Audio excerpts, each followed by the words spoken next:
Hey everybody, how's it going? Did y'all know that in philosophy, faith is the act of believing in or accepting something not on the basis of reason? Biblically, faith is the assurance of things hoped for or the conviction of things not seen. Now remember those two things, okay?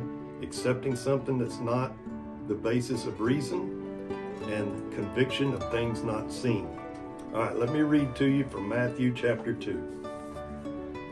Jesus was born in Bethlehem in Judea during the reign of King Herod. About that time, some wise men from the east lands arrived in Jerusalem, asking, "Where is the newborn King of the Jews?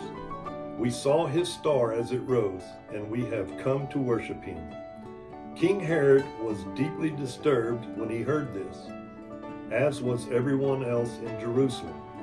He called a meeting of the leading priests and teachers of religious law and asked, "Where is the Messiah supposed to be born?" "In Bethlehem in Judea," they said, "for this is what the prophets wrote. And you, O Bethlehem, in the land of Judah, are not least among the ruling cities of Judea. For a ruler will come for you, who will be the shepherd for my people Israel." Then King Herod called for a private meeting with the wise men, and he learned from them the time when the star first appeared. Then he told them, "Go to Bethlehem and search carefully for the child, and when you find him, come back and tell me so that I may go and worship him too." After this interview, the wise men went to their way, and the star they had seen in the east guided them to Bethlehem. It went ahead of them and stopped over the place where the child was. When they saw the star, they were filled with joy. They entered the house and saw the child with his mother, Mary, and they bowed down and worshiped him. Then they opened their treasure chest and gave him gifts of gold, frankincense, and myrrh. It was this time to leave. They returned to their own country by another route, for God had warned them in a dream not to return to Herod. Hey everybody, this is Brother Bruce here at Refuge Ministries. Today I want to talk to you about some men that are only mentioned usually around Christmas time, but are never mentioned for their faith.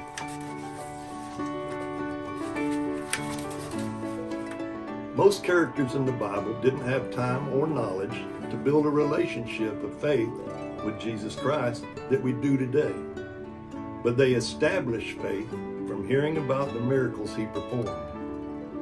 But some had neither. Let's talk about the three magi. What called them? What made them want to seek out this baby?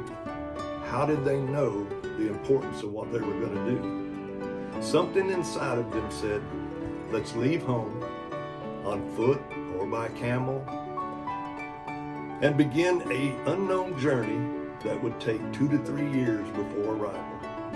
Risk life and limb, heat, cold, monsoon rains, anything else that could happen on a trip, all to honor this child born of a virgin." Where did they get their faith to make this journey? Although they weren't known to be Jews, they could have learned about this through the writings of Old Testament prophets like Isaiah and Micah. But even if they did, nothing was written there that said, "Go see the child." Nothing was written there about a star that they were supposed to follow. Did they know their journey would impact generations to come? Don't know. But why did they go?